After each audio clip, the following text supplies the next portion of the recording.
Hey, ladies and gentlemen, this is Carmine Sabia for Explain America, and one top Democrat leader has just torn President Joe Biden to shreds.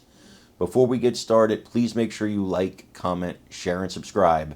Those little things really help us out, and they help our channel continue to grow.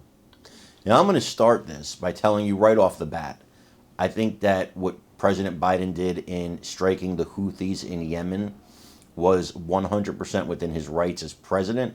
He was defending troops and our shipping. And he doesn't need congressional approval to do a defensive strike. Now, should this grow into a bigger conflict, and I got to tell you guys, it's something the media is probably not telling you. I think we are knocking on the door dangerously close to an actual head-to-head war with Iran, which I believe is inevitable. We've been kicking the can down the road for decades. But I think that confrontation is inevitable. I think it is coming. Whether you support it or not, whether I support it or not, any of that is irrelevant to the point that I think that it's coming. But the top progressive Democrat, the leader of the Progressive Caucus in Congress, she's furious with Joe Biden over this. And I'm going to show you the video of her tearing him apart. But then I want your opinion on what she said. Do you agree with her? Do you disagree with her? What is your opinion on this entire situation in Yemen? Let me know in the comments, please. Also, please remember to like, share, and subscribe because it really helps us out. I'm Carmine Sabia for Explain America. We love you guys. God bless you. Take care, everybody. That you're objecting to? Is it the object of the strikes themselves, or is it that the president engaged in them without congressional approval, or both? It is the latter. It is that the president engaged in these strikes without seeking congressional approval. And this is a long debated issue, of course, because Article 1 of the Constitution gives the power to declare war to Congress. Article 2 gives the power to the president to direct military forces as commander in chief. And so just backing up, in 1973, amidst the disastrous war in Vietnam, and the ways in which the United States was pulled into that conflict little by little, Congress decided to reassert our congressional authority by passing the War Powers Resolution of 1973.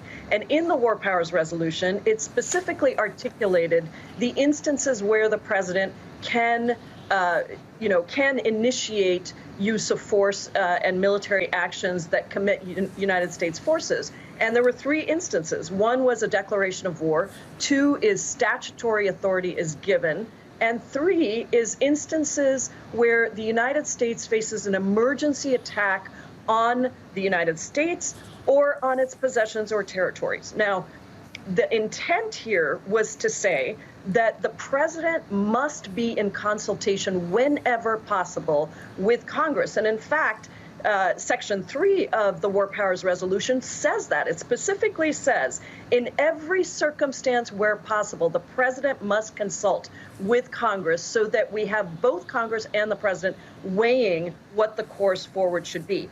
In this situation, Allie, what the president did is consult with a huge number of allies. It took weeks. And in fact, the White House was telegraphing that there was going to be some retaliation. So there was certainly time and space to come to Congress and consult with Congress and ask for our authority, particularly given that the reason that the Houthis, and this is a violent extremist group, we obviously have to deal with the Houthis, but particularly because the Houthis were saying that the reason that they're doing this is because of the war in Gaza. And so I think that the implications of all of this are that the United States could be pushed into a significant set of hostilities and a committing of our resources, and that is something that Congress should consider. I don't think we can anymore say that we are in danger of the Gaza war spreading. It is already happening, and it is happening right here before our eyes. So I spoke to your colleague Gregory Meeks yesterday, and he was saying that the president did inform Congress. There's a distinction here in what you're talking about informing Congress versus consulting with Congress. Some might say you're splitting hairs. Others might say we got ourselves into a war for a very long time in Iraq. And by the way, Vietnam, which was never a war. It was always some kind of action. So the War Powers Act was meant to constrain the president, not give them extra freedoms. That's right. And there is a big distinction. It isn't splitting hairs. It is a big distinction between informing and consulting with and seeking authority from Congress. And so in this case, that third instance that I mentioned of when there's an emergency attack, in that situation, the president must inform within 48 hours, must inform Congress.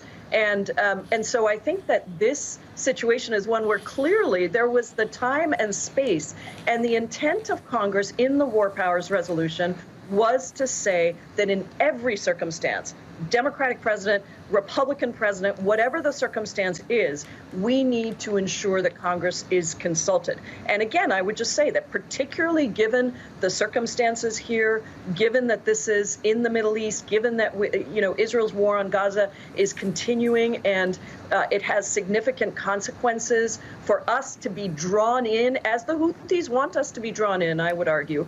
I think that this is absolutely a circumstance where the president is required to consult with Congress and I think needs to come to us now and ask for authorities for anything further that they intend to do. I'm an economics guy, so I'm very interested